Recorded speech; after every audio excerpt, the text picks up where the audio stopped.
আজকে বাড়িতে রান্না হয়েছে শোল মাছের ঝোল। আর শোল মাছে জানো তো, কাঁটা দিলে কিন্তু খুব ভালো লাগে, জ্যান্ত মাছ তো। আর হয়েছিল আলু পটল না, সরি, আলু আর ফুলকপির তরকারি। আর রোজ রোজ পটল খেতে খেতে এখন শুধু মুখ দিয়ে পটলই বেরোয়। যাই হোক, আর এটা হয়েছিল বোয়াল মাছের ঝাল, একদম মাখা মাখা করে। আর একটু শাক ভাজা হয়েছিল, পটল ভাজা হয়েছিল, ঢ্যাঁড়স সেদ্ধ। আর এই দেখো, আমাদের ঘরে কিন্তু রং একদম কমপ্লিট হয়ে গেল।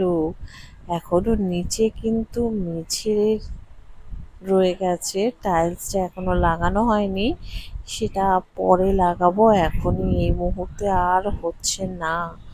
এটাই অনেক কষ্ট করেই হয়েছে। চলো, আজকের মতো তোমাদের সাথে আমার গল্প এইটুখানি।